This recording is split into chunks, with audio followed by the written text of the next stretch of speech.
జై శ్రీమన్నారాయణ. మరి మా తారకామ నగర్ అనేది గ్రామ పంచాయతీ ఉన్నప్పటి నుంచి మా కొండ శ్రీనివాస్ సర్పంచ్ గారు ఉన్నప్పుడు శ్రీరామనవమి హనుమాన్ జయంతి బాధ్యతలు తీసుకొని నా బరువు బాధ్యతలు ఆయన పంచుకొని మరి శ్రీరామ హనుమాన్ జయంతి పాపం చేసినాడు. 4 సంవత్సరాలే మున్సిపల్లో తారకామ గారు మున్సిపల్ చేసిండు. శ్రీరామనవమి మున్సిపాలిటీ నుంచి శ్రీరామనవమికి భోజనాలు పెడతామని మరి వాళ్ళు చెప్పడం, మరి ఆ కాంట్రాక్టర్ ఎవరో నాకు వచ్చి, అయ్యగారు మీ చిన్న ఊరు ఉన్నది, నువ్వు చేసుకో 10 రూపాయలు మిగిలించుకుంటే నీకు దేవునికి ఏమైనా పనిచేస్తాయి, ఇక్కడ ఇచ్చేటోళ్ళు లేదు కదా అంటే సరే అని చెప్పని నేను 4 సంవత్సరాలు శ్రీరామనవమికి భోజనం పెడుతున్నా. మరి భోజనం పెడితే 4 సంవత్సరాల నుంచి ఒక ఆయన నువ్వు చెప్పినానే తిప్పుకొని ఏడాదికి 20,000 ఇచ్చేది. మరి 2వ సంవత్సరం పైసలు ఇవ్వలేదు. 3వ సంవత్సరం గాజుల రాజేంద్ర అనే ఫోన్ చేసి, నేనే తీసుకున్న స్వామి, నీకు 20,000 ఇస్తా, నీ పిల్ల కన్వే ఇస్తా చేసుకోమంటే అప్పుడు నేను చేసుకున్న స్వామి.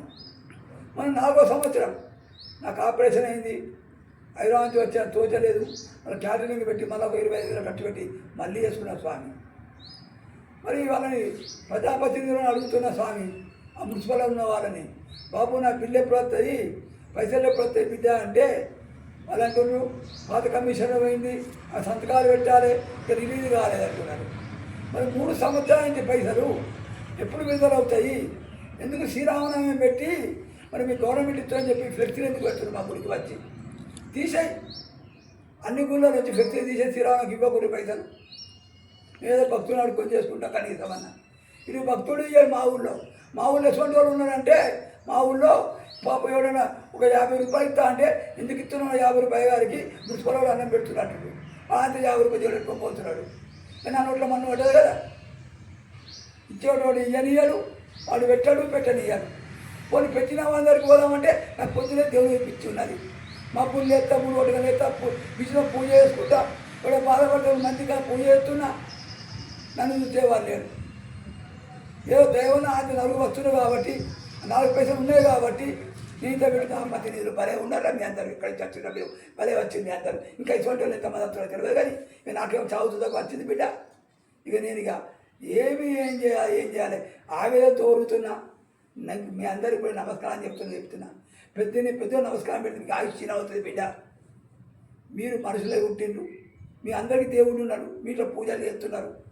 ఈ ఊరిని గుర్తించండి, ఈ దేవుని గుడిని గుర్తించండి, మధ్యలో భోజన వసతి చేయండి, ఉండేందుకు నిద్ర వసతి చేయండి. వాన వసతి తడుస్తున్నారు, ఎండ వస్తే ఎండుతున్నారు, చలికి వణుకుతున్నారు. స్వామి నాకేమో విద్య వచ్చు, మంచిగా చేసే విద్య అడుక్కొని తింటున్నా. ఇక్కడ ఏం చెయ్యాలి, ఎవరికి చెప్పుకోవాలి?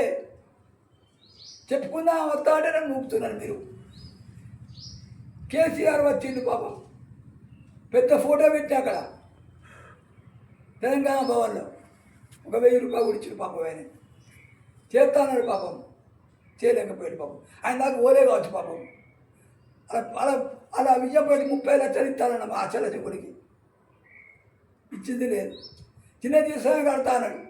అయ్యో ఆయన కడితే నాకెందుకు, నేను కట్టుకున్నా స్వామి, ఏం చేయాలి, నాతో కాదు అనుకున్నా. అయ్యా ఆ దేవుడు చేసిండు. ఇప్పుడు ఎన్నో చెప్పాలన్నది స్వామి, రోజు ఇంత చెప్తా బాబు దేశం గురించి, మంచి వాళ్ళ గురించి, ఏ దేశం నుంచి వచ్చి మంచిగున్నవారో చెప్తా స్వామి.